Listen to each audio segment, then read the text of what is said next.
but in the meantime, President Walker, but in the meantime, we'll start a meeting, call to order at 7 p.m. Can we have a roll call, please? Student trustee Tian, Here. student trustee Orlando, here, student trustee Preston, Here. student trustee Maya, Here. trustee Gallegos, Here. trustee Lee, Here. vice president Hop. Here. Okay. And so we have nothing to report out of closed session. Are there any changes to the agenda? There are no changes. Okay. Move to approve the agenda. Second. All in favor? Aye. And on to item number 10, approval of minutes. Move to approve minutes for items 10A and 10B, January 27th and February 5th. Second. All in favor? Aye. Aye.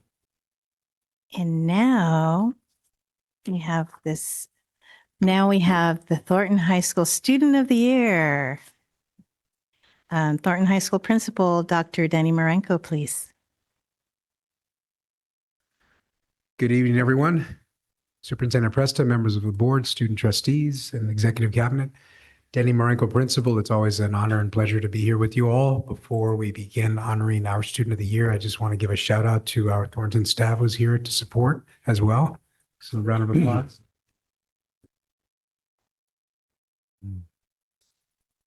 They're part of an amazing team who just provides a tremendous amount of support to our students, and the dedication that they accomplish day in and day out is just amazing. I'm very honored to be a member of the team.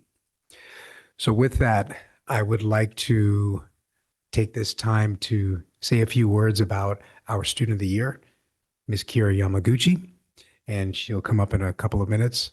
But before she comes up, I would just like to share a little bit about Kira.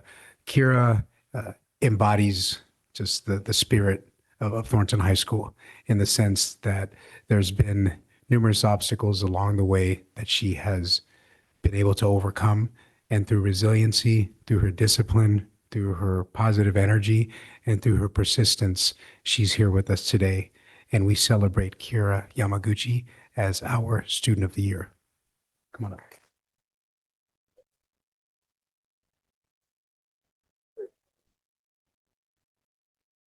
What is up, guys? Good evening, members of the board, Superintendent Presta, and student trustees. I'm very nervous right now, but I felt like it was very important to say my piece. I remember my freshman year of high school being awesome. I went to Jefferson High School, looked forward to going to school, had a lot of good friends, made a lot of good friends, went out, joined a few clubs, and got straight A's. I miss it, the good stuff, you know? Sophomore year soon rolled around, and it was still great, just a little dimmer. I became an officer for 2 clubs, giving it my best. I got into an AP class. Honestly, kind of stressful stuff, especially with some of the things going on in the background. I still managed to get straight A's by some miracle, gave school my absolute all, but I could feel myself wearing down a little bit. Some stuff happened, and going into the new year, I started to lose motivation. I couldn't come in person anymore, so my attendance took a hit at the beginning of 4th quarter. But that's when I joined Thornton High School for my junior year, taking online classes from home through RAS. It was good at first, doing my work consistently for a good while, but again, yikes. Low motivation is a common little thing. It was an evident setback, and soon I started going in person for Thornton at the start of my senior year. I was not ready, but I had to go since online classes weren't working for me. This change brought uncertainty and anxiety, but it was okay because I quickly got over that, realizing just how patient and forgiving the school was. A small community is freaking awesome, was better for me, and I no longer dreaded coming in person and actually started to like it. I managed to somehow get my work done religiously with the support of the school and encouragement from my family. That brings me here today. Yay, wouldn't have done it without them. It was hard, gotta say. This whole thing was so hard, but so worth it. I felt like giving up at times, like a lot of times, but ultimately pushed through because I'm cool like that. It feels great to be here today and see how much I've grown. I'm graduating soon, which is crazy, and I'm so proud of myself. I'm eternally grateful for the people who helped me through this, and I'm eager for what's to come next, college. And yeah, thanks guys. Sincerely, Kira Yamaguchi, Thornton High School, class of 2026.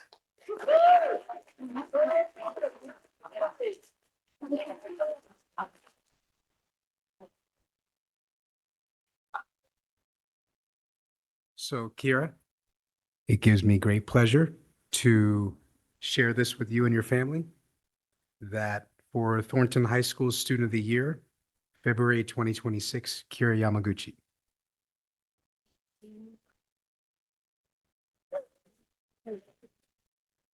Thank you.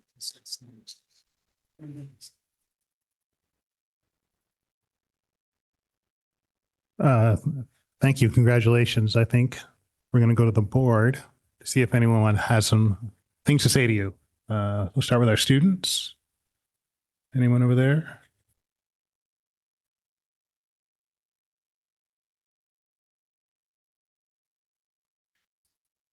I just want to say congratulations. It's a super great honor. And I'm sure you deserve it because you were selected for this. So congratulations.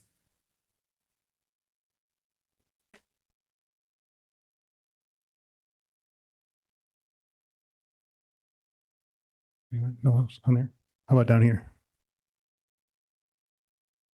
Ramona. Hello. I just want to say that your speech was amazing, number one, and you did great despite being a little bit nervous. And I think you are very deserving of this award, and I'm so proud that you've made it this far to stand here and receive it. Nice.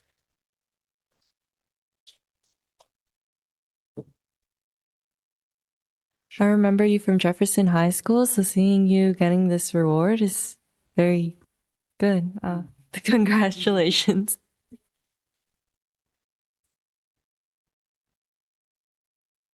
I just want to echo what all the other students have said so far. And yeah, congratulations. You really deserve it.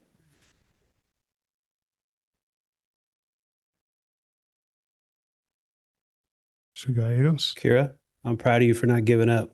It's easy to give up. It's hard to keep going and keep pushing through all that. Your story is similar to mine. I started off at Jeff and wound up at Thornton, graduated from there. So a lot of similarities in how you were feeling growing up, and I could see that. And I know how difficult that is. But one of the things that we try to teach our kids is to persevere, right? Try to push through that stuff. There's no right or wrong way to do things in life. You figure things out as you go, but you're teaching yourself, these tough lessons at a young age, and it's going to help you when you get older. So I'm really proud of you for keeping going. Congratulations. Thank you. Congratulations, Kira.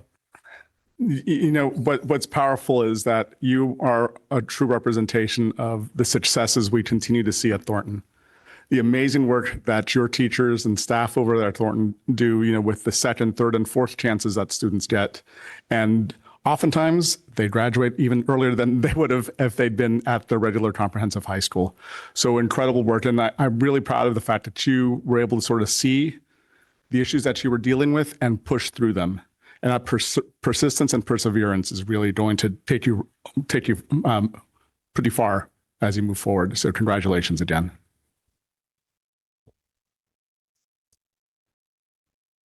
Hi, Kira. I would never have guessed that you were nervous because you're so well spoken and you are cool like that. Definitely. Look at how much you've accomplished and just that you advocated for yourself. You knew what you had to do. You recognized things that you saw in yourself where you knew you could. You're getting straight A's, but there is a point where things weren't working for you. And it's like a self-diagnosis, which is like this huge thing that you have this ability to do at this young age. And you're going to get through a lot of stuff. But this is the path you had to take, I believe. And that you persevered. Look at your fans here. The Thorntons, they're always there. They're always there for all of our students. Thornton is a special place, and you're one of those people that makes it special. And you really represent our school district in such a great way.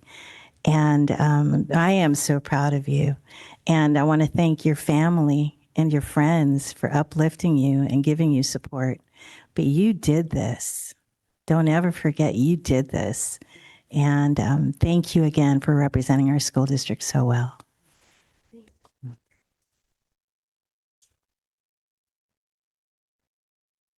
Thanks and congratulations. I won't say much. Usually when students come up, we acknowledge them, kind of acknowledging all of you who are out there watching on YouTube, all of you who are not watching. So I'm so proud of all of you for just figuring out how to get a few things done. And I got to find it here. At the end of your speech, you said, this whole thing was so hard, but it's so worth it. And I just congratulate you on recognizing that and achieving it. And that's what I hope everybody can figure out, how to get something hard done.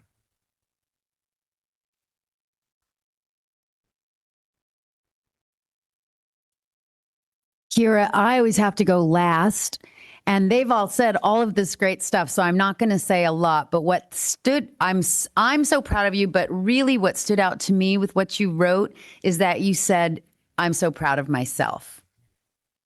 And so that makes me so happy because we, I want all of y'all to feel proud of yourself.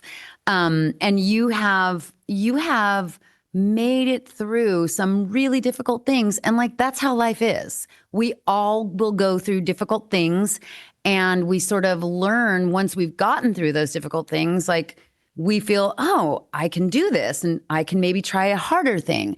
And so I'm just so happy that you can feel that pride because, like it's been said, you did this. And I love that you said, I'm cool like that. You are. Thank you. Congratulations.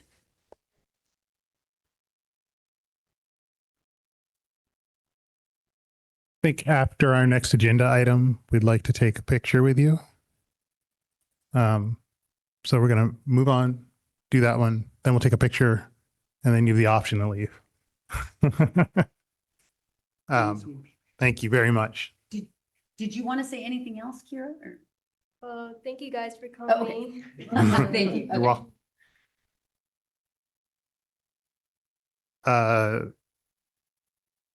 We have a fall 2025 sports championship recognition. And I think that Ms. Shreve's going to give something to us.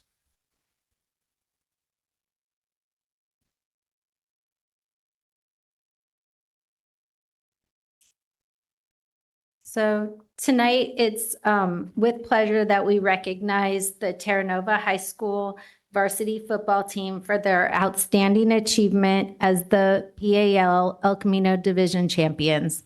This accomplishment reflects months of hard work, discipline, teamwork, and an unwavering commitment to excellence both on and off the field. These student athletes have represented Terra Nova High School and the Jefferson Union High School District with pride, determination, and sportsmanship. We would also like to extend special recognition to head coach Nick Lottie, who was named the PAL Coach of the Year. This honor speaks to his leadership, dedication to student development, and the strong culture he has built within the program. Coach Lottie's commitment goes far beyond wins and losses. He has helped shape these athletes that possess resilience and integrity. At this time, I would like to invite Coach Nick Lottie to come forward to help recognize his team. Coach Lottie will present each player with a certificate of athletic achievement in honor of their PAL El Camino Division Championship season.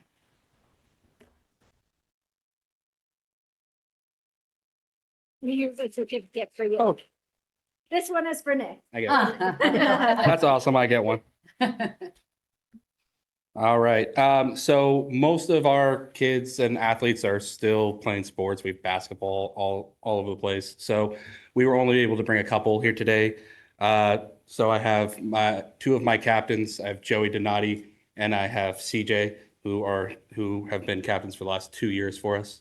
But I will read through everybody else as well. First one, Isaiah Birch Corona, Elijah Aragon Ramirez, Manuel Velardes, Joseph Donati,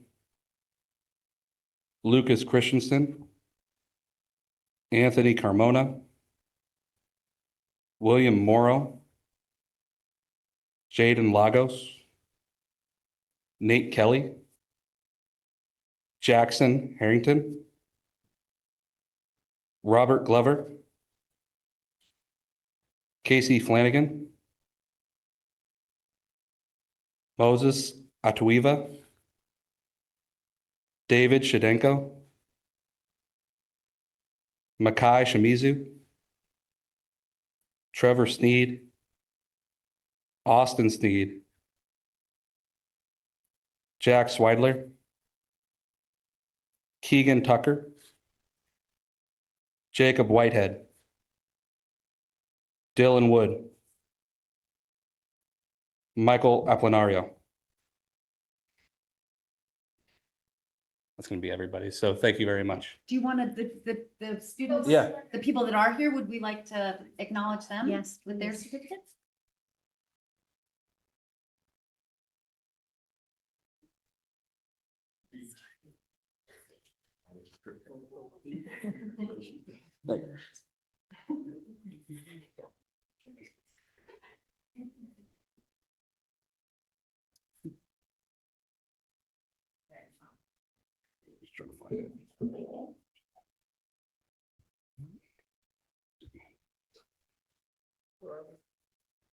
Casey Flanagan. Sorry. Got it. Joey Donati.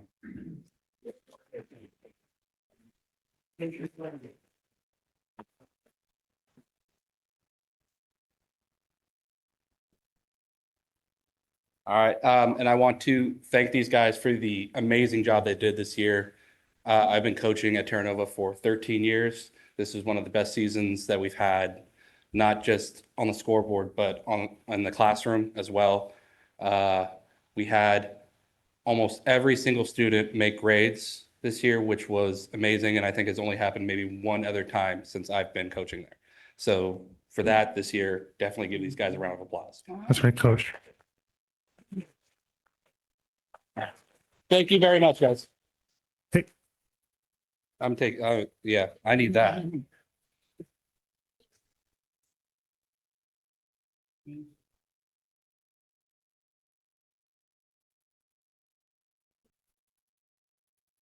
So now we turn our attention to another outstanding football program within Jefferson Union High School District, the Jefferson High School varsity football team.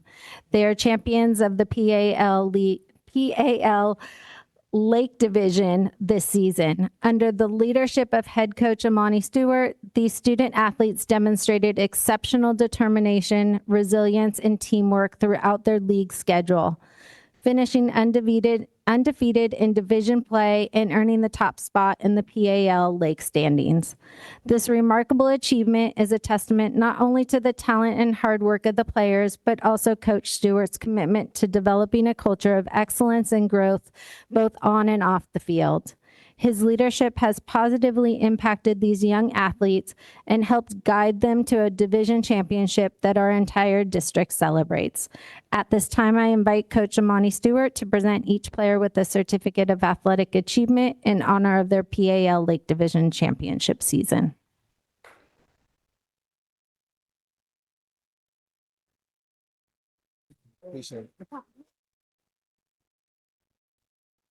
Thank you for giving us this opportunity. We got a few of our guys here. I have to navigate through these. All right. Yeah.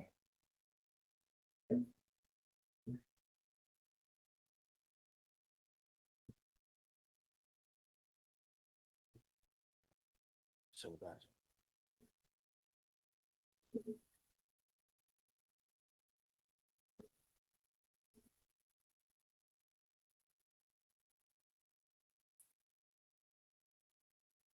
All right.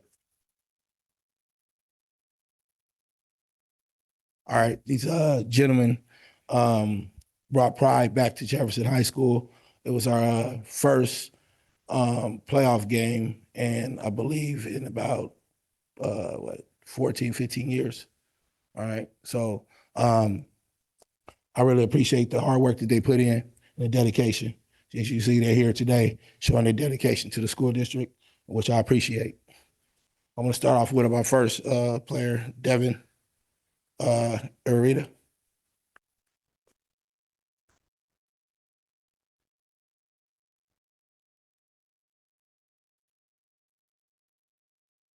Thank you. Giancarlo Castro.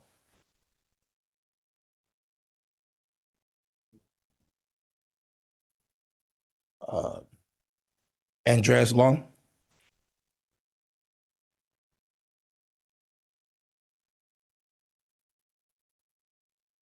Isaiah Duran.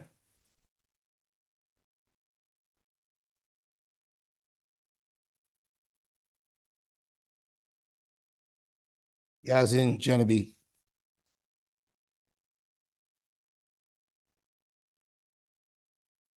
Lazo Salgado.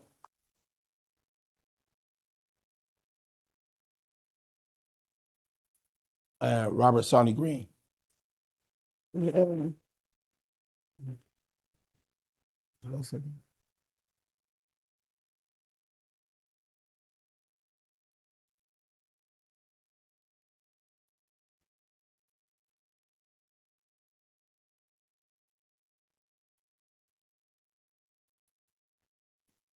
Jefferson Garcia.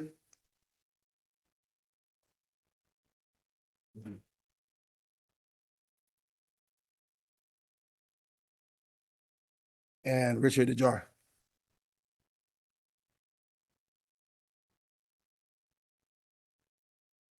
Again, I want to thank you guys for giving us this opportunity. Also, I want to thank Mr. Harrigan and our athletic director, John Falabella, for giving us this opportunity. Thank you guys again. We truly appreciate it. And so what? I had one. Oh, I'm sorry. No, I didn't get. Yeah, we messed up. We didn't get a couple. Let's see that. Sorry.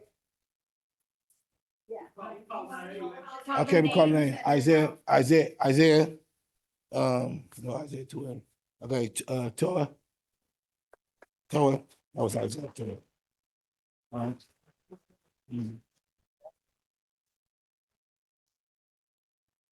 Dominic Howard.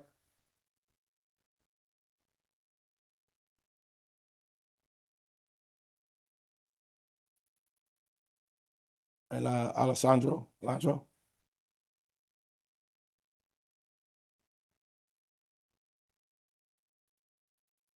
All right. Thank you again.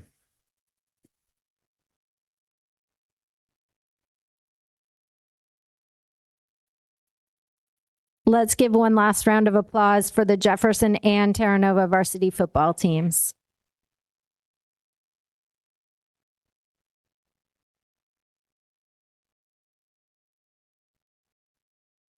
I think we're going to say a couple words before we take a photo. Students, anybody?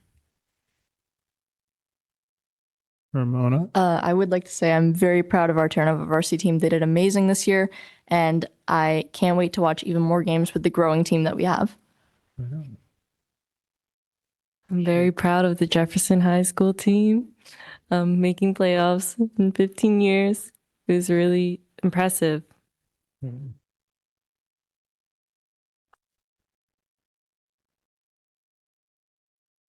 Congratulations to both teams. Yeah.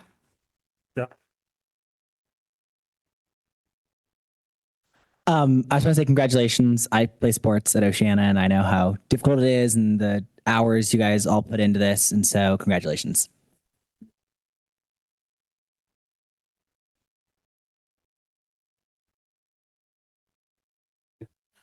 Huge shout out to both squads, both schools, both coaches. Nick, thank you for emphasizing grades with the boys and Monty. I know you do the same thing because I've heard you out there.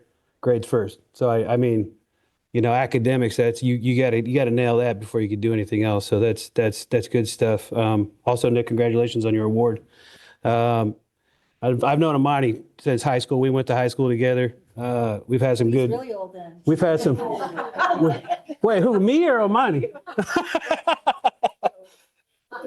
But yeah, we go way back. So it's really cool to kind of be in this position to sit here and you know, watch what you're doing with your team and you know how you're teaching these boys. And I've heard you out there, and you know I'm proud of you for all that hard work you put in with these guys, man. It's good to see you out there still working at it. You know, I know how hard it is for you guys to be student athletes, especially playing football, and you're out there practicing and banging, putting the pads on, and just, you know, you got to go, you know, home after that and do schoolwork and, you know, study, and, you know, so it's a lot of work for any student athlete. So, I mean, you know, big kudos to you guys for making it happen, keeping your grades up, being out there and getting that chip. So, proud of all you guys. Congratulations.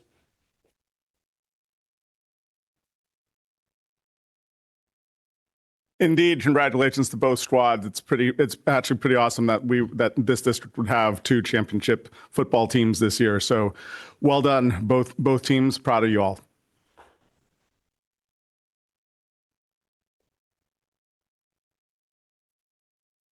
God, 2 championship teams. So awesome. Congratulations, Coach Lottie. You've been coaching for 13 years since we were like 12, maybe. I mean, you're a Lottie, so it's in your blood, right? So, and Coach Amani, I believe you're a Hall of Famer, aren't you? Yeah. This is you, because you've been working at it a long time. And I really appreciate that. And our student athletes, amazing. It's hard. How many of you work also? Or look after younger siblings? You probably all, yeah, right?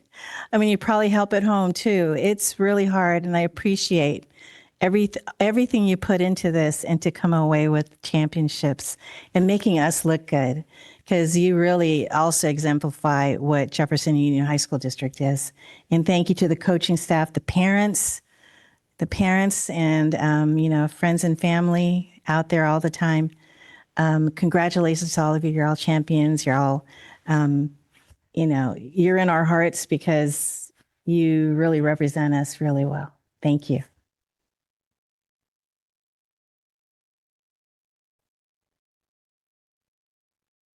Congratulations, everyone. Earlier, I talked about how, you know, we just want everybody to figure out, you know, how to get something done. And I think both of these teams have figured that out. I played high school football, and I never quite figured out how to block that guy in front of me better than I ran with the ball. So I didn't play very much, but hopefully I had other successes. So congratulations. And I'm really happy to see how you showed up for each other all season long. That's what it takes on a football team. Nice work.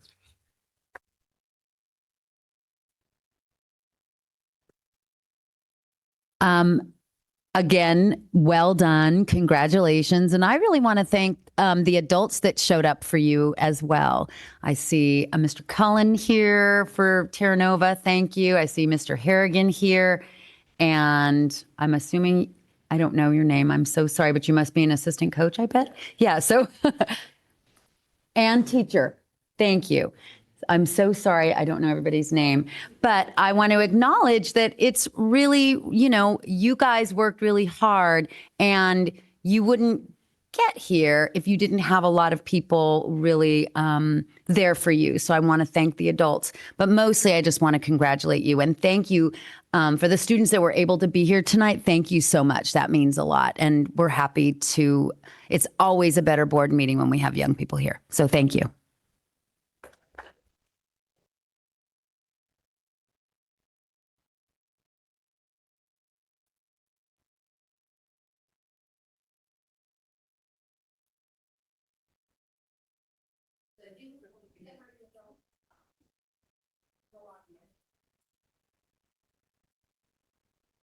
We're going to take the short recess.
Agenda item 12, communications. Let's start with our board report. Students? Shu?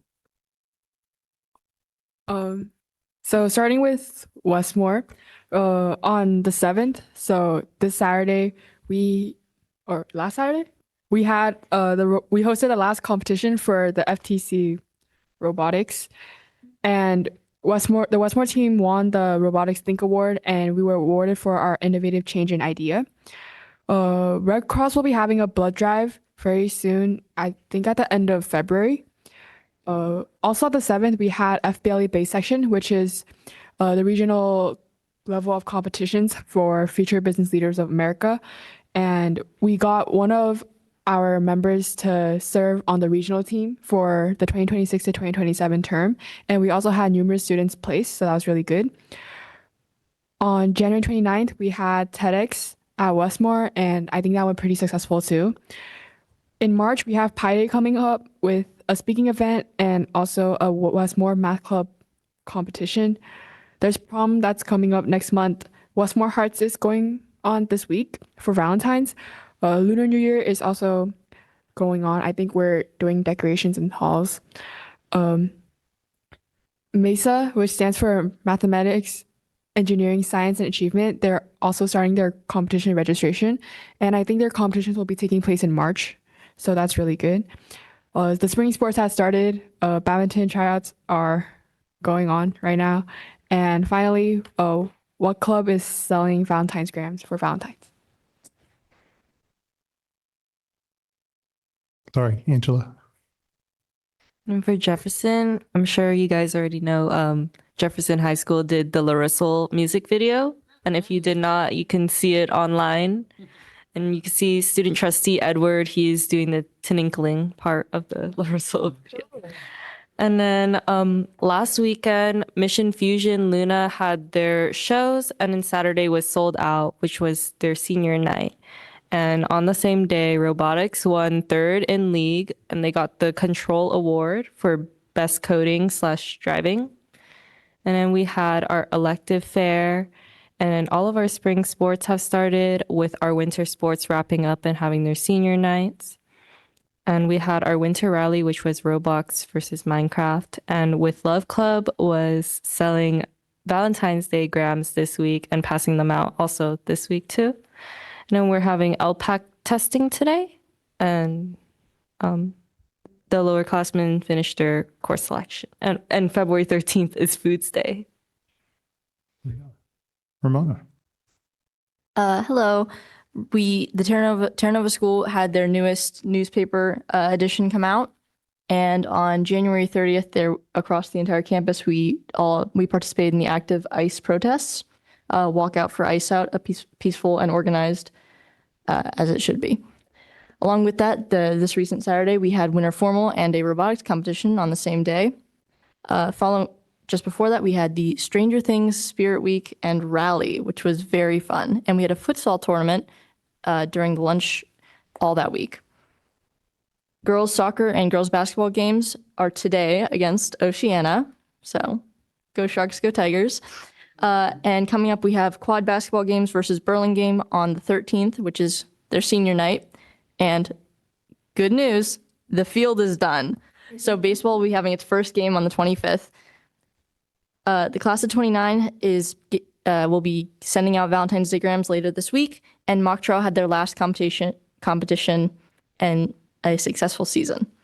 Course selections are taking a role all across campus through sophomores, freshmen, and juniors, and spring sports are starting their conditioning and getting ready for all their games. And we have a crab sports feast coming up.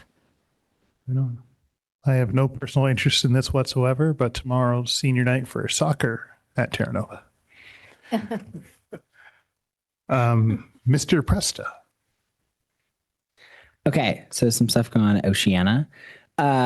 Oceana also participated in the robotics event, and I heard they got an award. We have an upcoming rally. It's Minions themed, which is exciting. Haven't thought about Minions in a long time. We have a Chipotle fundraiser for our senior class that's coming up. So look at the Oceana ASB Instagram to come support Oceana at Chipotle. We're planning our senior trip right now for our class. The senior class every year does like a trip with the funds that we've accrued throughout the last 4 years for our class. Our spring fling is coming up at the beginning of March, which will be fun. The senior panorama photo is happening, I think, the week we come back from break, which would be cool, in the gym. Interim fair, where in different interims at Oceana come and sell, and they can make money for their interims and kind of do better things. When interim happens at the end of March, which is fun. Spring sports just started. I'm doing track. I just got back from track practice. So those are off and running.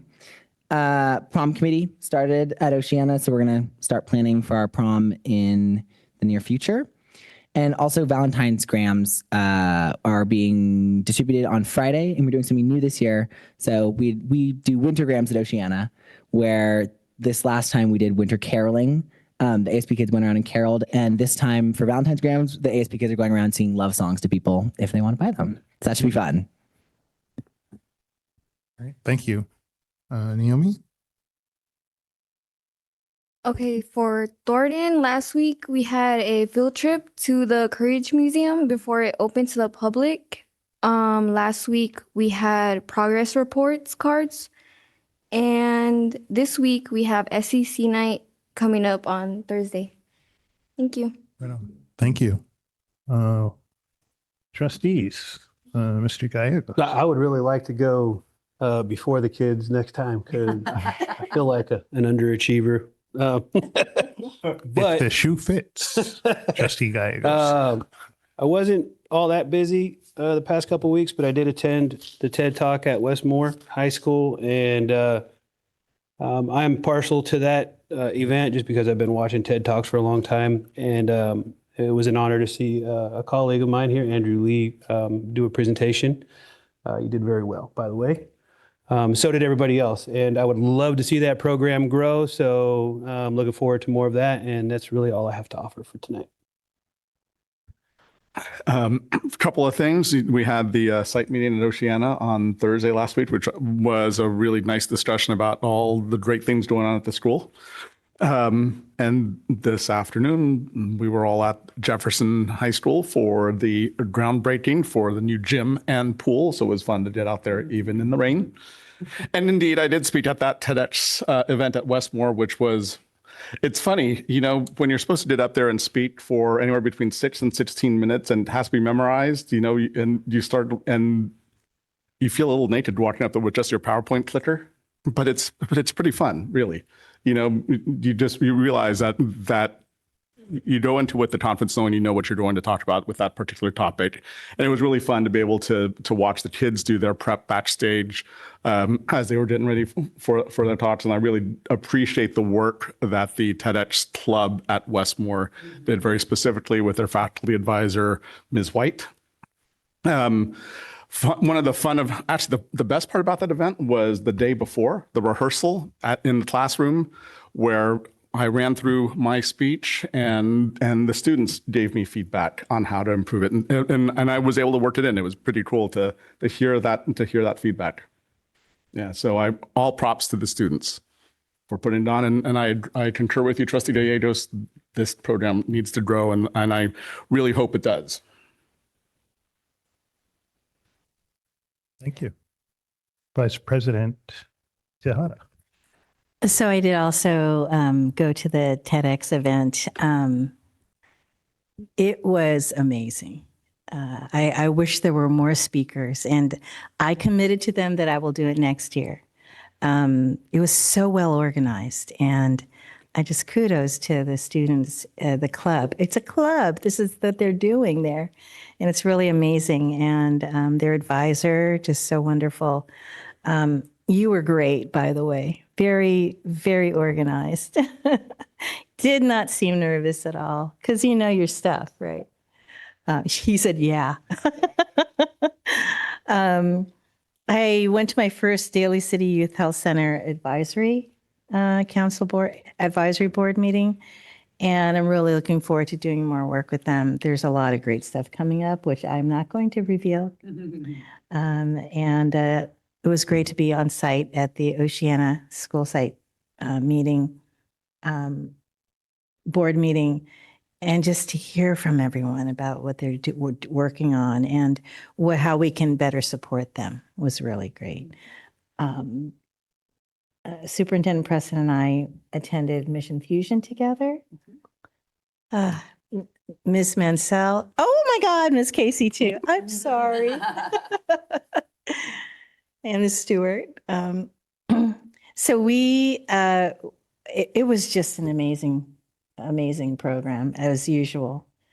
Just so vibrant and very well thought out, and the students wrote it themselves. They adapted it from a book, actually, which is pretty cool. Yeah, going to the groundbreaking for Jefferson's gym and pool. So we will see that come together. It was pretty exciting. And I sent pictures to my daughter. She graduated from Jeff. So that's it for me. Thank you. I saw many of these folks this week at these events at Oceana, at Jefferson today. And I made it out to see some student events, mostly sports. And, if you're at all inclined, check out our calendar, do a web search, go out and see our students do their thing. It's a lot of fun. I miss Mission Fusion. I really like that. I'm looking forward to musicals, which I like to go to. I'm looking forward to spring sports. And I wish I had made robotics, but it just didn't work out. Yeah, go see students. It's fun. Excuse me, can I add Yeah, one more thing? please. I need to put a plug in for the County Commission on the Status of Women, of which I'm a commissioner, and we're partnering with the school district here for what we call a Listen and Learn, which is it's an event where we've asked that we're inviting others to share their perspectives on women's economic health and access to childcare. We'll be hosting it here on February 24th from 6 to 8. Dinner will be served, and we'll also have a kids' corner provided for youth 2 years old and up. And really looking forward to hearing what concerns we have here in the North County, because you never hear from us, and the commission is countywide, and it's so heavy in the South County, and especially Daly City is the most populated city in the county. We need to hear from us, and this is where we can make recommendations to the Board of Supervisors. Thank you. Thank you. How about a superintendent's report, Ms. Presta? Thank you. So I want to say a little bit about a lot of things. The Oceana Site Board meeting was so great to hear. There were so many people there, academic council, the students were there. So I just want to thank the staff and students who came to share all of the positive things that are happening there, and also to share with us some of the things that they would like more support on. So at Executive Cabinet today, in fact, we were talking about some of those things and how we can meet their needs. Mission Fusion every year, I think, is the best year yet. And again, I think that. So it was really, really great. I loved seeing many of our student trustees in the show, and some of our student trustees behind the scenes at the show, Angela. And it was a great, great night. Student advisory last night. I'm in awe of what the kids are doing. They're working so well together, and that's my favorite part of the week. I want to talk about that TEDx. I wasn't able to go to TEDx this year because I was at a conference. And I asked last night the students when it would be online so I could watch the students and Trustee Lee, because I'm excited about it. I know former trustee Salahuddin and I did it last year, and it was not easy. I was very nervous, and the kids were super impressive. They kept checking in on me to make sure that I was making progress and what support I needed. And then when we did our walkthrough last year, I had not done slides because they were like, oh, you don't need to do slides if you don't want to. And I was like, okay, I'm not going to. And then everybody else had slides. So I did slides that night and the next morning so that I wasn't ashamed of my showing, but I did it last minute. But it was that walkthrough was very helpful. Nobody said you have to do slides, but I learned I had better. And then also Vice President Tejada and I were at a PTA luncheon at the end of last week too. Yeah, as were Principal Zhao from Westmore and Harrigan from Jefferson, because they're the two schools who have PTAs rather than PTOs. So we had a luncheon, and the luncheon was here actually, and so that made it convenient for us. But we did that. And then my last highlight is just I was able to spend more. I go into schools on Mondays just to visit classrooms, and sometimes I get I'm not able to spend as much time as I would like. And this Monday, I really spent a chunk of time at Jefferson in their math classrooms and saw some really every classroom they were doing excellent things. And that always makes me very happy. And then when I went to Thornton, they were in homeroom. And so the kids were really doing independent work. And it kind of gave me an opportunity to have talks with the teachers as I went through, because usually the teachers are teaching when I walk through. So had some really good conversations with the educators there. So it was a good Monday visiting sites. That's it for me. Ms. Presta, can you sell us on the TEDx event? What happens, what it's about? Well, I don't know. Can I sell you on it? So the students organize, Andy might be better than me because it's more recent, but the students really organize the talks. And so they recruit from adults and from students. It's how I met Ramona last year. I think I recruited her to be on student advisory because I was very impressed with her at the TEDx event. And I said, hey, have you ever thought of being a student trustee? But there's students, there's adults, there's also people. Last year, there were people who had nothing to do with our school district, just people who came here from like LA and other places just to be in a TEDx event. So I'm not sure how those people get recruited, but they check in with you, they talk to you, they give you examples of TEDx talks, and they have check-ins with you to say how much progress. Are you off script yet? I mean, things like that. Like they were really supportive. And then the night of the event, and then they have a practice night the night before. And the night of the event, the community shows up. They're posted around. So I think it's probably people connected to people who are speaking, but then others from the community come and watch the event. Can you add?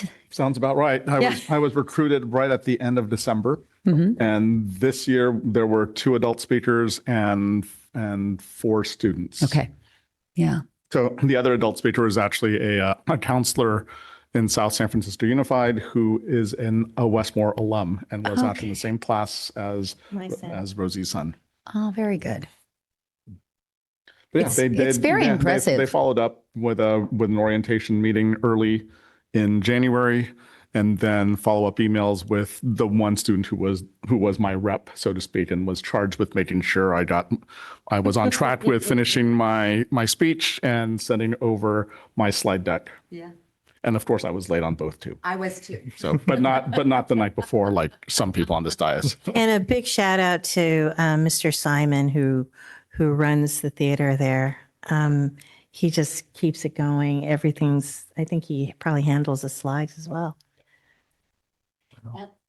And the students there, I don't know, there are multiple students who are really doing so much work behind the scenes. So they're not giving speeches, but I know Ryan, I don't even know all the kids. So I don't want to not miss anybody, but there were lots of students behind the scenes that really do a lot of work to put it together. So kudos to all of them. There were 7 students on the club this year who pulled it all together. Yeah. Thank you. Do we have any board subcommittees that are reporting? I think we should probably just report out briefly on the EHC, the Educational Housing Corporation. I think the couple of main things are that the building is 100% occupied and there is a wait list of 54 staff. Yeah. Thank you. How about an AFT Local 1481 report?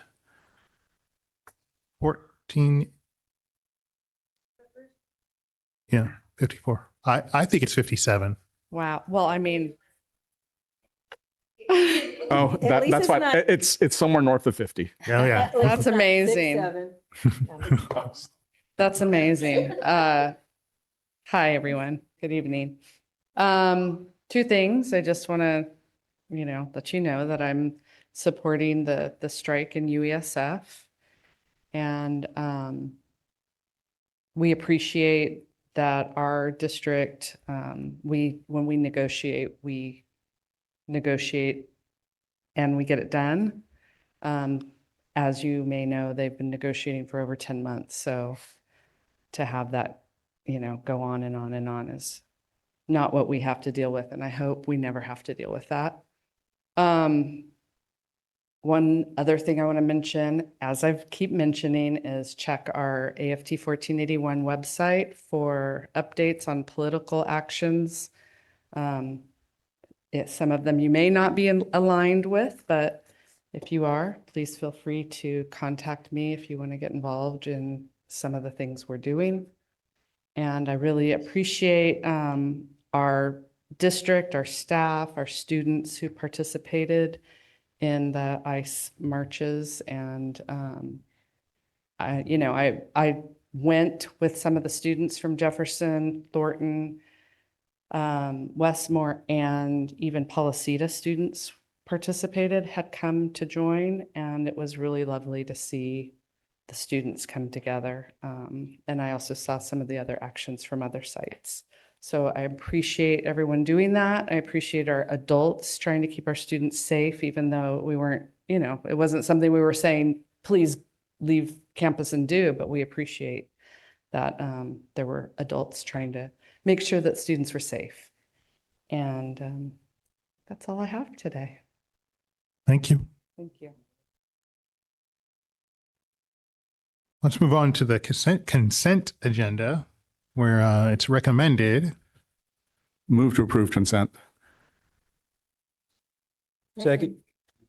All in favor? Aye. Aye.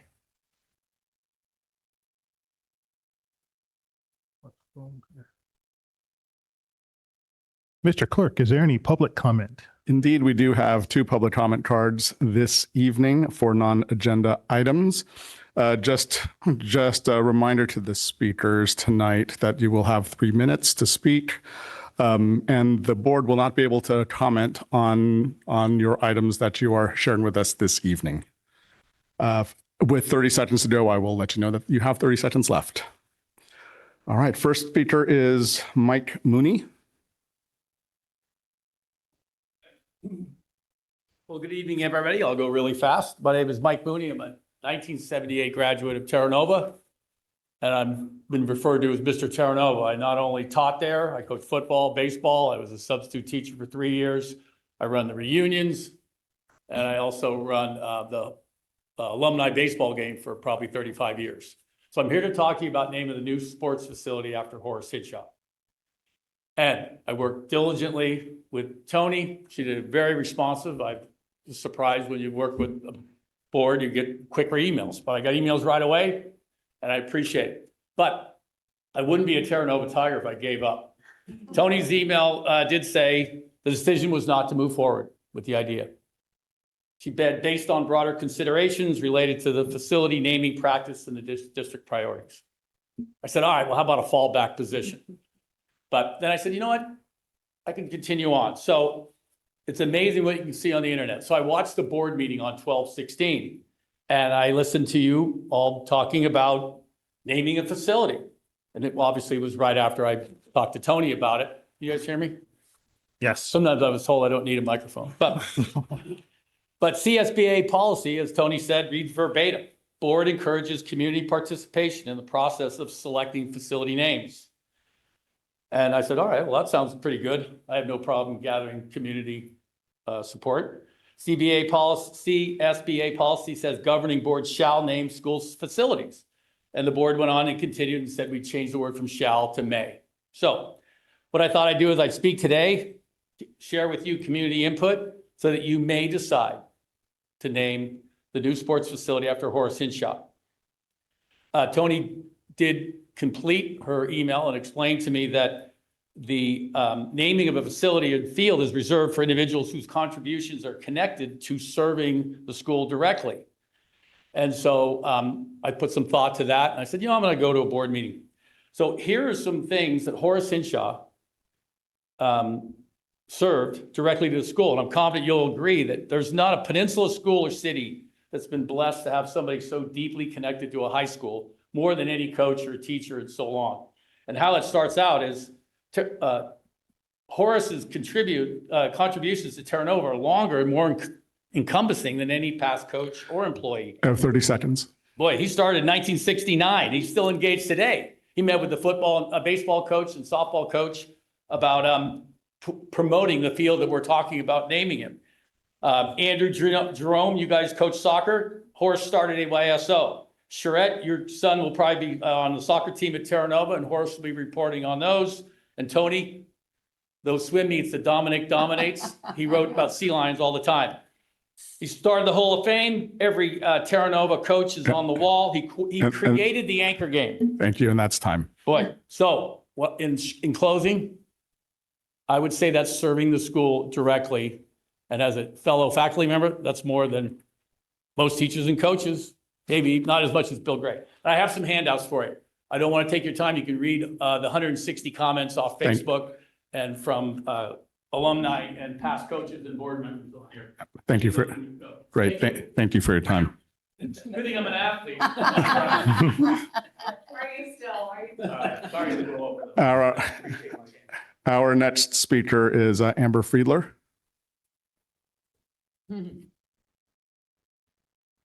Good evening. I'm Amber Friedler, AYSO 157 board member, the largest nonprofit sports organization here in Pacifica, not here.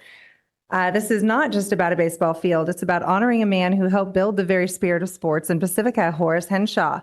For more than 5 decades, Horace has been one of the strongest champions of youth athletics and community pride our city has ever known. As the longtime sports editor of the Pacifica Tribune, beginning with his first published story in 1969, he did not just report scores. He told the stories of our kids, our teams, and our community. He made young athletes feel seen, valued, and inspired, my children included. But Horace's impact did not stop on the printed page. As president of the Pacifica Sports Club and a driving force behind the Pacifica Sports Hall of Fame, he preserved the history of our athletes and celebrated the achievements that make this town proud. He helped grow youth sports from small local programs, AYSO, into thriving opportunities for hundreds and eventually thousands of children, from expanding soccer programs to supporting Little League, Bobby Sox, and community races like the 4th of July 10K. His fingerprints are on generations of athletes who learned teamwork, resilience, and confidence because someone believed in them. His dedication has never gone unnoticed, from being named Pacifica's Volunteer of the Year to earning recognition from regional recreation leaders and induction into the Peninsula Sports Hall of Fame. Horace has consistently embodied what community leadership looks like, yet the greatest measure of his work is not awards. It is the countless kids who found belonging on a field, the families who gathered to cheer them on, and the stronger community that grew because of him. A baseball field is more than grass and dirt or turf. It is a place where young people learn discipline, where friendships are formed, and where dreams begin. Naming the new Terra Nova baseball field after Horace Henshaw would ensure that every child who steps onto that field understands the legacy of service, dedication, and love for youth sports that helped make those moments possible. It would be a living tribute to a man who spent his life making sure Pacifica's young athletes had a place to play, a voice to celebrate them, and a community that believed in their potential. Let us honor a legacy that has shaped our town for more than half a century. Let us give future generations a name to look up to when they step foot on that field. Let us name the Terra Nova baseball field after Horace Henshaw, the Horace Henshaw Sports Complex. Thank you. Thank you. Thank you very much. Those are all the cards I have this evening. Thank you for public comment. 17A1, cell phone policy, BP, board policy, 5131.8. Actually, I believe you went too far ahead. We need to go to 16A1. This silly numerical order thing. Thank you, Mr. Clerk. 16A1, Education Services, the 2025-26 LCAP mid-year update. Ms. Baca. Hello, everyone. Good evening, President Walker and members of the board. Tonight, I will be sharing our local control accountability plan mid-year update for the 25-26 school year.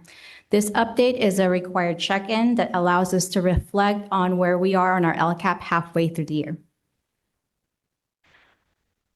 So I'll begin with a brief overview of the mid-year reporting requirements and then move into how we are using increase and improve services for our unduplicated students. From there, I will highlight the progress connected to our LCAP goals and board priorities and close with next steps and upcoming opportunities for feedback. So the state law requires districts to present a mid-year report to the board by February 28th. The report must include two things: all available mid-year outcome data connected to LCAP metrics and all available implementation and expenditure data for LCAP actions. Here at the bottom is a link to the report with all of the metrics and expenditures we have available where it says mid-year report. So since our LCAP contains many actions and services and metrics, I will only highlight an action or two in this presentation, and we will go more in depth with updates during our study session in April. So as a reminder, our LCAP is organized around 7 goals that collectively focus on equity, student well-being, high-quality instruction, college and career readiness, and strong systems. Within those 7 goals, we intentionally created 2 additional goals to call out 2 student groups who require the greatest level of support: our students learning English and our students with disabilities. These goals help ensure that our planning, resources, and actions remain centered on the students who need them the most. So in the next slide, I will share an update on the increase and improved services for our unduplicated students, which includes students learning English, low income, and foster youth. Together, they make up 39% of our district enrollment. This section is especially important to highlight because the intent of the local control funding formula is to increase and improve services for these student groups. So in the LCAP, we have allocated about $1.2 million in LCFF supplemental funding to support wellness staffing across the district. I will speak more about this when I go over goal number 2. We have also used LCFF supplemental funds to provide additional administrative support for attendance, discipline, and student wellness at our comprehensive campuses with the highest percentages of unduplicated students. They're Jefferson High School and Westmore High School. These site-based administrators focus on improving attendance, addressing discipline concerns, and supporting student wellness, which helps ensure our highest need students have consistent access to support. Alongside the wellness and attendance investments, we are also using LCFF supplemental funds to strengthen instruction across the district. Our instructional coaching program, which began more than 10 years ago, is funded through these supplemental funds. District-wide data continue to show academic gaps for English learners, foster youth, and low-income students across all school sites and indicators, with the largest gaps for students learning English. This tells us that the challenge is systemic and not site-specific. To help address this, we have invested in a district-wide instructional coaching program using the Jim Knight's Impact Cycle. This model focuses on goal setting, observation, feedback, and reflection, and allows coaches to work side by side with teachers to strengthen instruction in real time. Our English language development program is also supported through the LCFF supplemental funds. This includes lower class sizes in designated ELD classes, along key support roles such as bilingual paraprofessionals, family liaisons, and educational services special project assistants. Together, these supports help ensure English learners receive targeted and responsive services. Lastly, we have set aside both district and site level funds to support the basic needs of our unduplicated students. This includes items such as clothing, shoes, yearbooks, hotspots, and other essentials that remove barriers and help students fully participate in school. In total, we have budgeted approximately $3.4 million in the LCFF supplemental funds, and to date, we have spent just under $2.7 million. So next, I'll take a few minutes to highlight one or two key action strategy from each LCAP goal. I'll also share one metric from each goal, including the areas the board identified as priorities. So goal 1 focuses on diversity, equity, and belonging.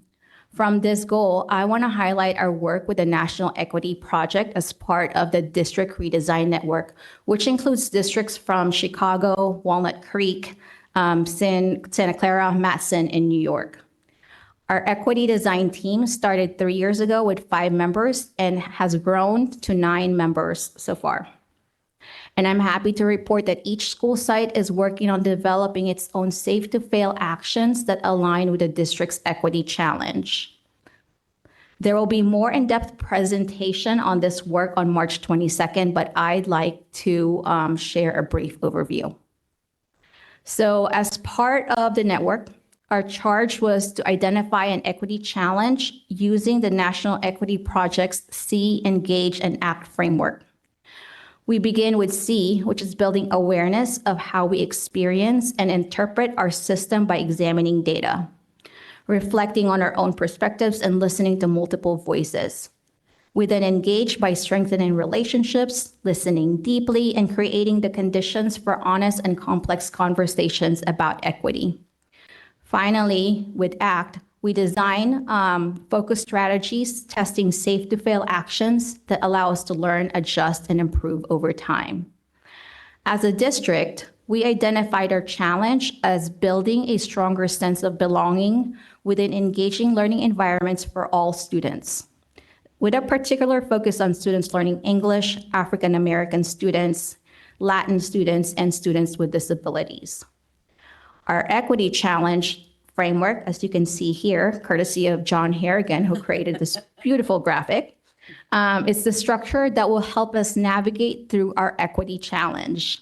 Its purpose is to center student voice through cycles of reflection that include student listening, collaborative sense-making, and prototyping scalable action steps.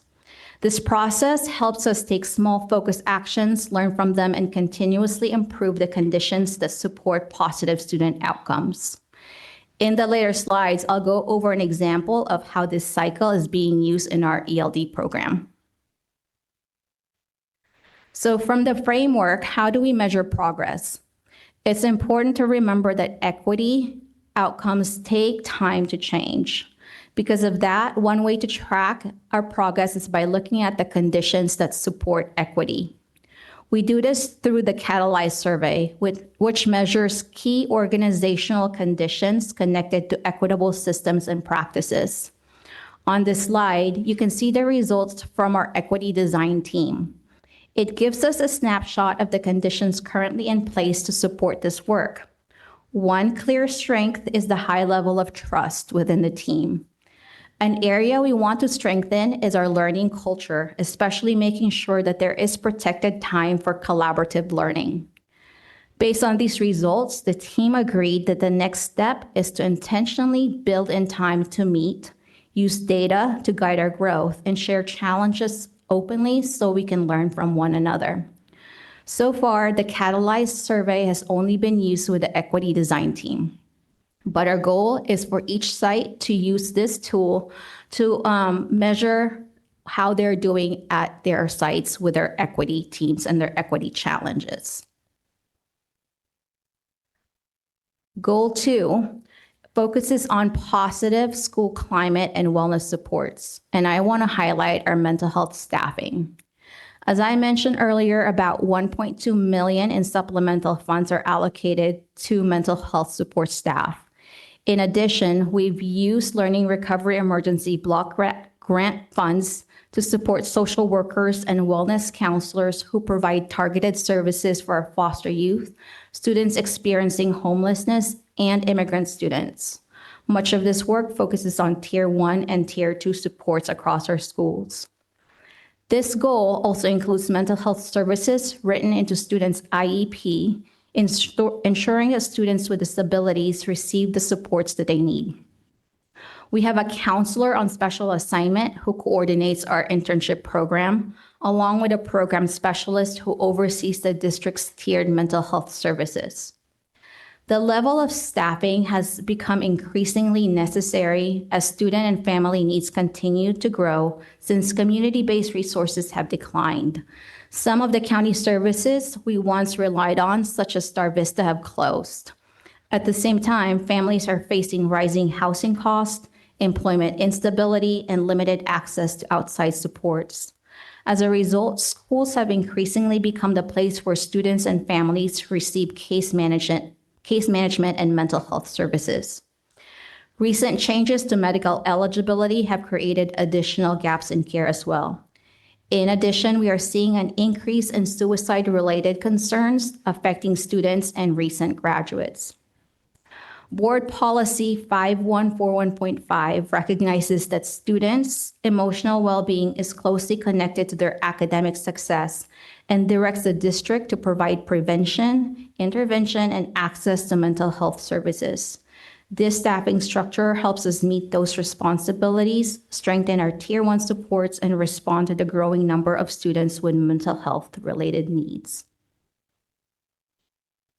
Now, one of the key metrics that the board chose to focus on that aligns with Goal 2 is the percentage of students who perceive their school as safe or very safe using the California Healthy Kids Survey. Using our baseline data from the 22-23 school year, and at that time, 63% of ninth grade students reported feeling safe or very safe, while only 20% of Black African Americans reported the same. In 23-24, 62% of ninth graders reported feeling safe or very safe, which is a slight 1% decrease from the year before. However, we did not have enough survey participants among African American students that year to report the data. Because the number of African American students district-wide is relatively small, at about 50 students district-wide, we realized the same issue could happen again. So to address this, we added the same exact survey question to a local district survey to increase participation for our African American students. We also made a focused effort to survey all African American students and not just the ninth graders to improve the response rate. So as a result, in 24-25, our African American students reported feeling safe or very safe at school, while 58% of all ninth grade students reported the same. Now, moving on to Goal 3, which focuses on teaching learning. For this goal, I want to highlight our Universal Design for Learning, or UDL walkthroughs. UDL is about designing instruction from the very start so that more students can access learning. That means offering multiple ways for students to engage with content, different ways to learn and practice skills, and different ways to show what they know. This year, under the leadership of Dr. Lori Robinson, we structured our instructional council meetings with the principals. Each meeting now includes time to build community, learn about one of our instructional focus topics, and take part in a tuning protocol where principal shares a current instructional challenge. At the following meeting, we visit a school together, and conduct a walkthrough looking for evidence of that instructional focus in the classrooms, such as clear learning objectives, opportunities for collaboration, etc. And I'm happy to share that these conversations about instruction among our principals have been very rich, reflective, and informative. So a metric tied to this goal and one of the board's focus areas is the percentage of students who scored standard met or above on the Smarter Balanced Assessment test in math. For this year, we're looking at the data written in pink from the 24-25 school year. So I'm pleased to report that overall, the percentage of students meeting or exceeding the standard has increased by about 2 percentage points from our baseline. We've seen gains among our Asian, Filipino, and white students, while our Hispanic and 2 or more races student groups showed slight decrease from the baseline. These results reinforce the importance of ongoing instructional work. Through our UDL lens, instructional walkthroughs, and collaboration, we are working to strengthen classroom practices, increase student engagement, and provide more flexible ways for students to access and demonstrate learning. We expect that continued improvement in instruction will support stronger math outcomes across all students over time. In Goal 4, it focuses on college and career readiness. I'd like to highlight our dual enrollment program. So dual enrollment allows students to earn both high school credits and college units at the same time. Currently, our offerings include courses such as accounting, automotive, computer science, culinary arts, dance, digital electronics, and work experience. These are career technical education courses, but our goal is to expand dual enrollment opportunities into more academic subject areas. To support this work, Denise Shreve, Christina Lewis, and I have been meeting with the leaders at Skyline College to build more intentional pathways. The goal is for students to be able to earn an associate degree, a certificate, or come close to one by the time they graduate from high school. For example, we're looking at a dual enrollment math course that would support students in receiving an electronics technology certificate at Skyline College. Next, I want to highlight our college and career platform, californiacolleges.edu, which is a state-adopted system. It is a comprehensive tool that includes a 4-year planner, career assessments, college application portals, and financial aid lessons and supports. The platform allows students and counselors to monitor progress towards their A through G requirements. So on this slide, you can see an example of a student's GPA alongside the subject requirements they have completed. One of the key metrics for Goal 4 is the percentage of students meeting A through G requirements for the UC CSU admission. So our baseline in 22-23 was 55% of students meeting A through G. After a slight dip the following year, we increased to 57.5 and 24-25, moving closer to our goal of 60% by 25-26. We've seen growth among several groups, including African American, Asian, and students identified as 2 or more races. However, some groups, including Hispanic students and students with IEP, continue to show lower outcomes, and that remains an area of focus for us. Our work with dual enrollment, college career pathways, californiacolleges.edu is intended to provide more structured support so that more students can stay on track and meet A through G requirements. Now, Goal 5 focuses on the English language development program. So one area I'd like to highlight is our Bridge program. So this program serves 16 to 17-year-old newcomer students who are learning English and arrive with little to no high school credits. It is designed as an accelerated pathway so students can catch up and stay on track for graduation. The 24-25 school year was the first year we launched the program, and we continued it this year. However, due to changes in immigration patterns, we are seeing fewer newcomer students entering the district. Last year, we administered the initial LPAC to 103 students, and this year, the number is closer to 50 students enrolling from outside the United States. Because of the overall decline in the newcomer student enrollment, only 10 students qualified for the program this year, and 7 of them are on track to graduate. We do not anticipate enough new students entering the program next school year, so the Bridge program will be closing for next school year. The 3 current 11th grade students will continue to be supported by our EL teacher on special assignment and the current Bridge teacher, Lisa Rubin. And I also want to take this moment to recognize the team who helped build this program. When you visit these classrooms, you'll feel and see that these students are truly seen, heard, and valued. So thank you to Lisa Rubin, Adam Cuby, Jessica Tiatia, Christina Lewis, support staff Patty Del Rio and Gabby De Gandan, and to Director of Curriculum and Instruction, Dr. Robinson, for creating and implementing a program designed specifically for these students. The program provided hands-on experiential learning while students developed their English language skills.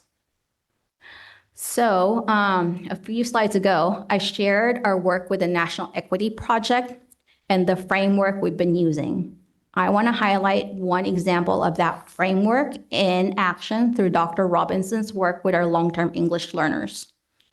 As a reminder, long-term English learners, or LTELs, are defined on the state dashboard as students who have not reached English proficiency within 7 years of being identified as English learners. When we looked at our dashboard data, it was clear that we still have a lot of work to do to better support this group of students. In response to this, Dr. Robinson led a book study to help staff deepen their understanding of the LTEL students and their experiences. As part of the work, the team visited classrooms, conducted student interviews. And then after the book study, a smaller group of staff came together to take a closer look at our current program offerings. That learning has been grounded in student voice. The team held listening sessions to better understand what is and what is not working for students and their experience as long-term English learners. Using that feedback, along with input from teachers who have been teaching the designated ELD classes, the team has been brainstorming ways to strengthen the program. The next step is to co-design and revamp an LTEL program alongside with the students. We are still finalizing the details, but once plans are solidified, we will share updates through the weekly recap. So here's one of the metrics the board had selected, which is the % of students reclassified as fluent English proficient. As you can see, there has been a dip in the percentage over the past few years, but we are hopeful that this year we will see some growth. The LPAC testing window opened on February 1st, and our ELD teachers have been very intentional in preparing students across all 4 domains. That preparation has included targeted practices, small group support, and focused language development aligned to these test expectations. We are also continuing to monitor grades and course performance, since reclassification requires not only LPAC proficiency, but also meeting academic criteria. Our teams are working closely with students and families to make sure eligible students are identified and supported through the reclassification process. We are looking forward to the results this spring and are hopeful that the focus supports we put in place will move this metric forward. Now, Goal 6 focuses on our special education program, and I'd like to highlight our work around co-teaching. As a reminder, co-teaching is when 2 teachers share the responsibility for all students in one classroom. This model helps create more inclusive learning environments where students with and without disabilities learn together and have access to grade level standards and the core curriculum. Instead of being separated from the general education setting, students receive support that they need while still engaging in the same rigorous content as their peers. I'm happy to report that this school year we have 22 co-teaching teams district-wide across English, math, science, health, and PE. We are still in the early stages of building this support system, so we have partnered with the San Mateo County Office of Education to facilitate a professional learning community for these teams starting next school year. We held a kickoff meeting a few weeks ago where teachers had the opportunity to learn more about co-teaching, its benefits, and the importance of trust within the partnership.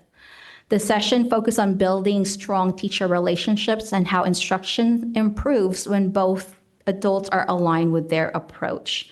So kudos to our special education directors, Grace Ventura and Lee Medvedoff, for leading and launching this important work.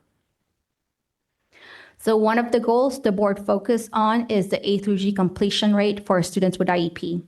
As you can see, there was an increase and a decrease from the baseline year.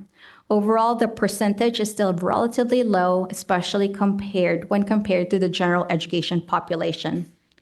However, we are hopeful that this rate will improve as more students with IEP are now being placed in general education classes with appropriate supports, rather than in a separate classroom that is not A through G approved. Our expansion of co-teaching and inclusive practices is a key part of that strategy in ensuring that students have access to grade level coursework and keeps them on track for college and career opportunities. Now for goal 7 on school operations, I would like to highlight Parent Square. So Parent Square is our district-wide communication platform that helps keep families, students, and staff connected. It brings many tools into one place, including posts, direct messages, alerts, attendance notifications, forms, permission slips, school calendars, volunteer signups, and parent-teacher conference scheduling. It also has a built-in translation feature so families can receive their preferred language, ensuring that communication is accessible and inclusive for our diverse community. The goal is to make communication more consistent, accessible, and easier for families to receive important information from their schools. And lastly, here's a snapshot of the district-wide usage. Considering that we rolled Parent Square out in September, we're already seeing strong activity and many families are using the direct messages and post features.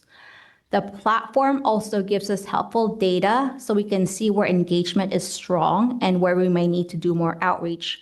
For example, about 95% of parents have opted to receive emails, and those emails are reaching all of them. We also see that 18% of parents have downloaded the app and are receiving notifications, which is an area that we hope we continue to grow. For text messages, only about 5% of parents with phones have opted in. This may be because they have not activated their accounts or have chosen a different notification settings and chose not to receive text messages. It is important to note that in case there is an emergency, such as school closure, all parents will still receive an email, an app, and a voice call and a text message if their phone number is in our system.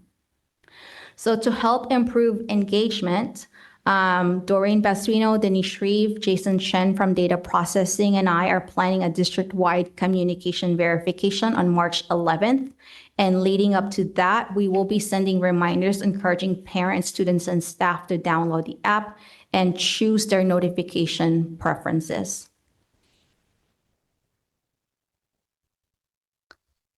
And as we look ahead, our next steps include our District Advisory Committee meeting on March 12th.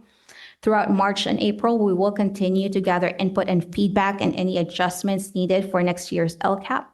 There will be a board study session on April 18th, followed by another joint District Advisory Committee and the District English Language Advisory Committee in May. And a public hearing is scheduled for June 2nd, and the board will take action and adopt the LCAP on June 18th.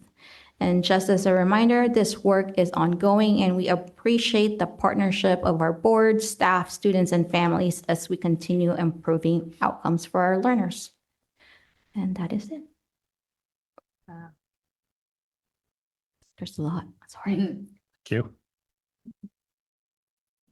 Any questions? Students? No? Trustees? Yeah, I don't have, I don't know. I don't really have a lot of questions. I know we're going to have a board study session on this that we could kind of dig into all the details. I do just want to make note again that we're kind of seeing that consistent charting of our Hispanic students just kind of not falling off of their path for reaching the goals. I'm not really sure. I'm sure you guys are feverishly trying to figure that out. It's just really concerning to see that be a consistent thing without any progress. So that's obviously something, that I think that I'll want to talk about in the study session. And I don't know if you guys have any indicators that are kind of pointing to anything specific, whether it's, a language barrier or something like that. But If you look at almost all of the metrics where we separate the student groups. Typically, our Hispanic students have scored the lowest, and Right. it's been consistent. So it is something that we're really looking at and studying and figuring out what can we do to support our Hispanic Latino students. Yeah, for sure. It's just a strange thing to keep seeing consistently like that without any improvement, you know, especially if you're putting all this work into it.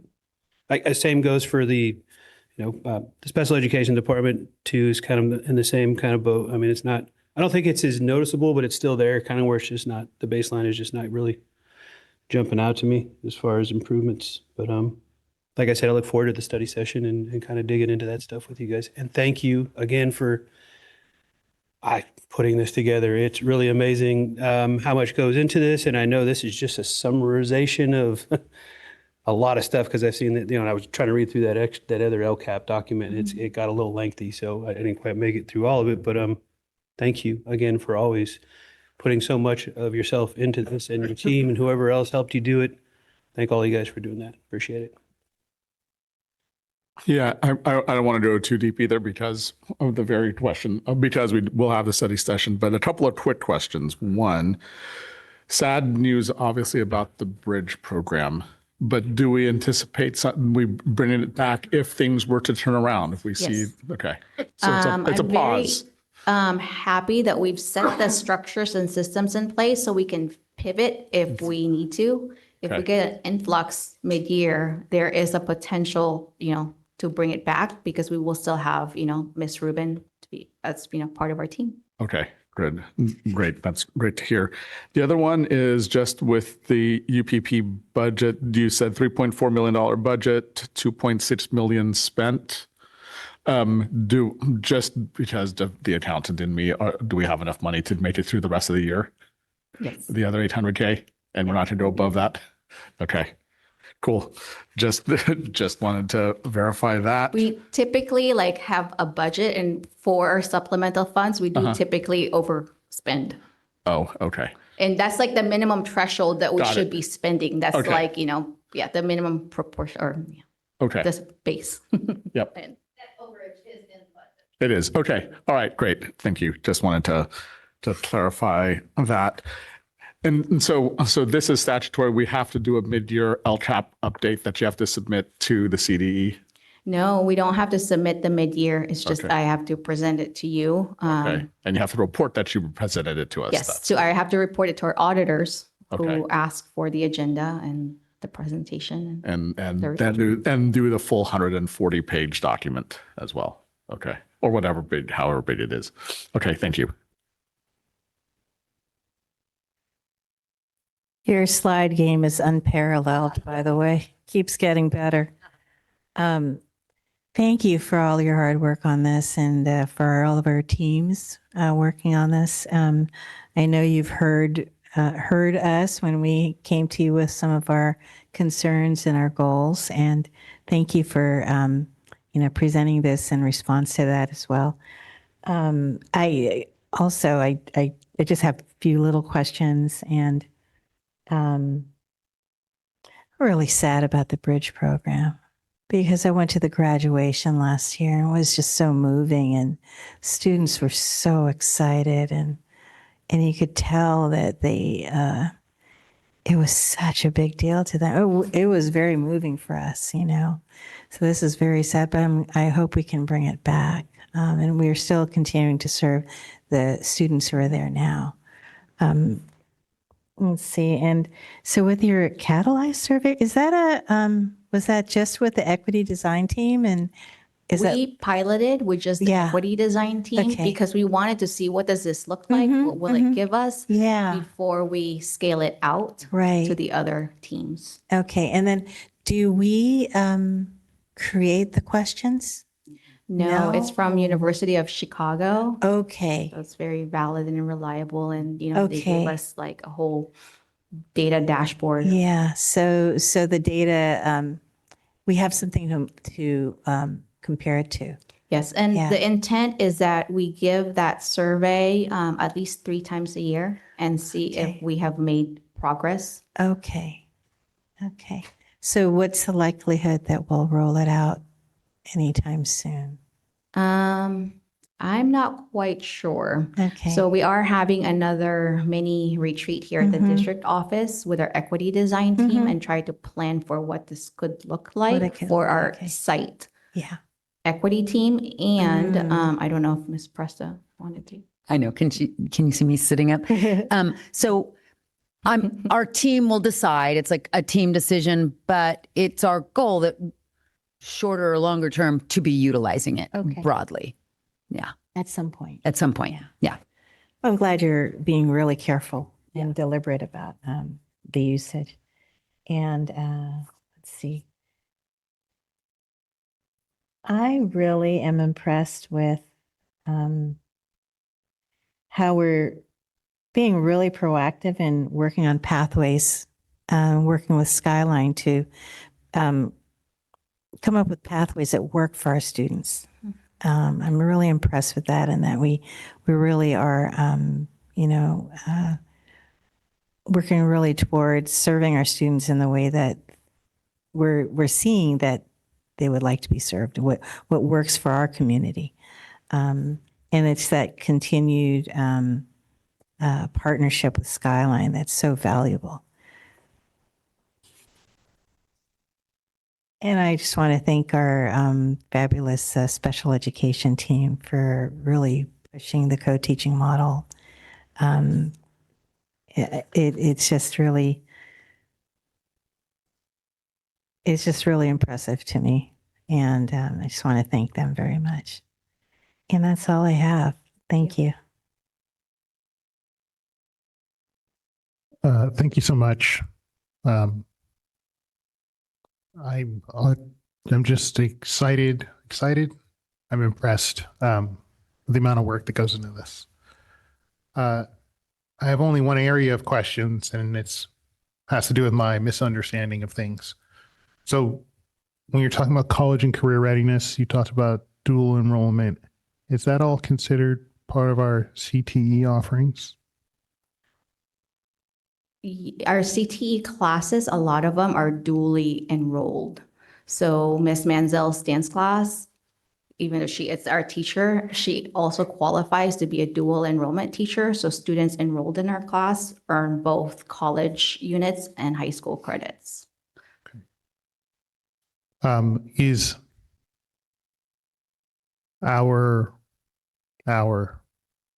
the existence of a middle college program, is that part of college and career readiness efforts as well?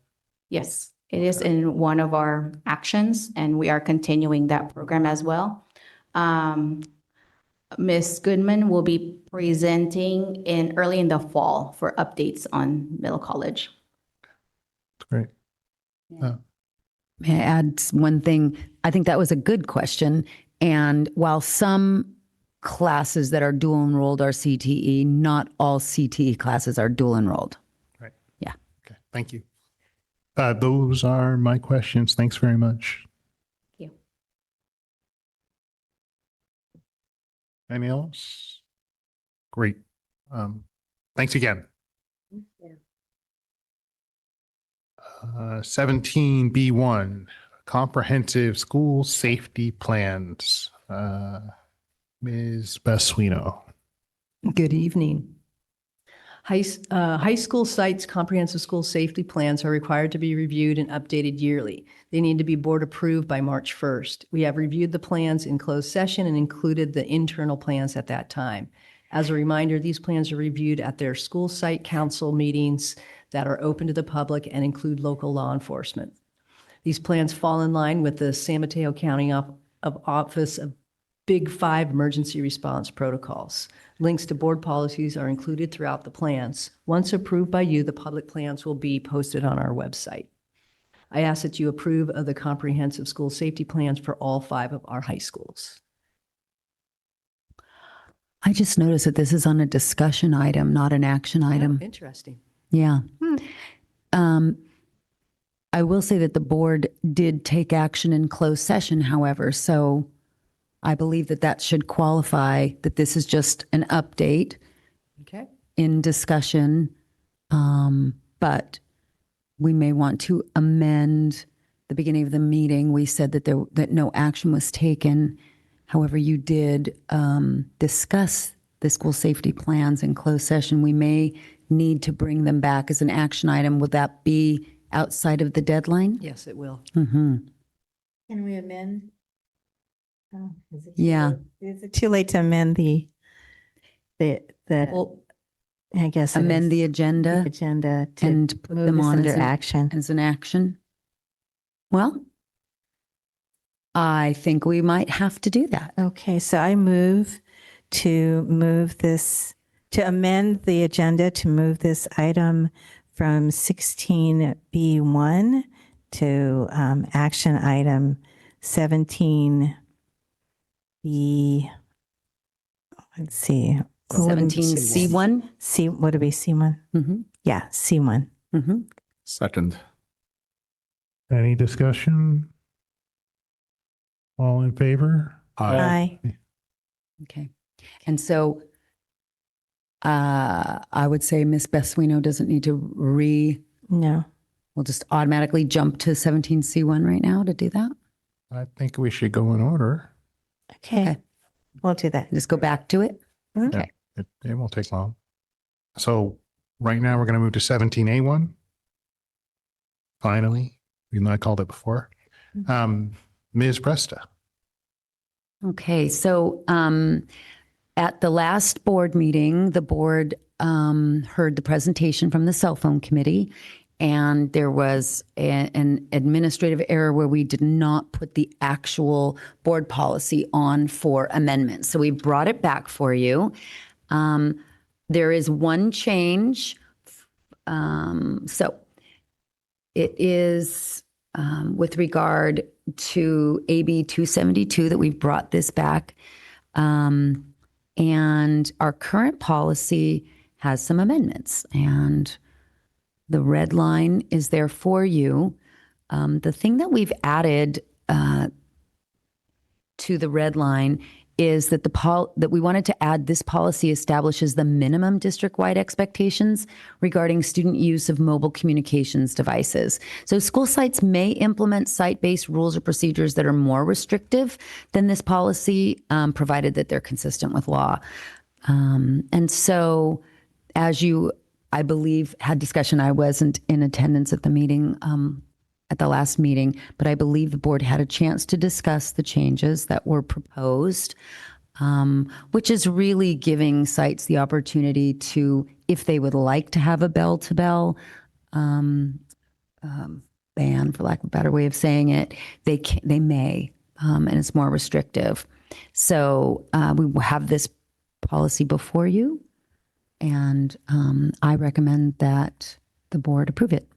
Okay. So as it reads, students may not use cell phones, smartwatches, pagers, other mobile communication devices on campus during instructional time. But the sites still have the option to, it says here to be more restrictive, but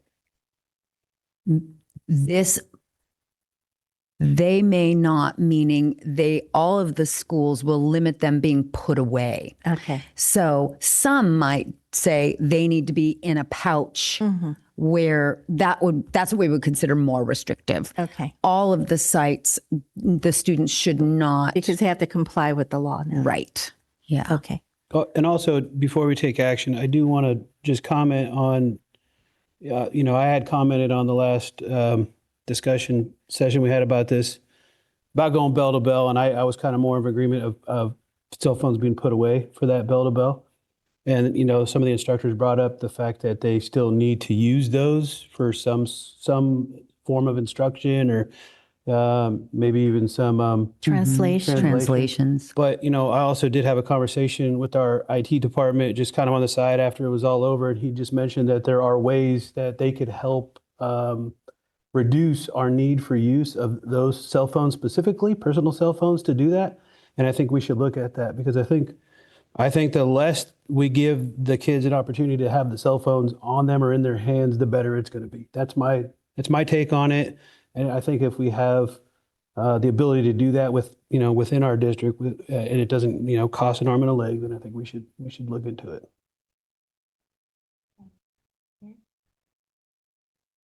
Thank you. Anyone else? Or Move to approve policy 5131.8. Second. all in favor? Aye. Aye. Thank you. 17B1. Job description update. I believe this is going to be Ms. Basuino. Good evening. The teacher job description was updated to include a small clarification to the working conditions, which includes working in a district facility or district designated facility. Okay. Move to approve. Second. All in favor? Aye. Aye. Okay, 17C1 goes back to our comprehensive school safety plan. Move to approve the comprehensive school safety plans. Second. All in favor? Aye. Aye. 18, consideration of future agenda items. Seeing none, we'll entertain a motion to adjourn. So moved. Second. All in favor? Aye. Aye. I adjourned at 8.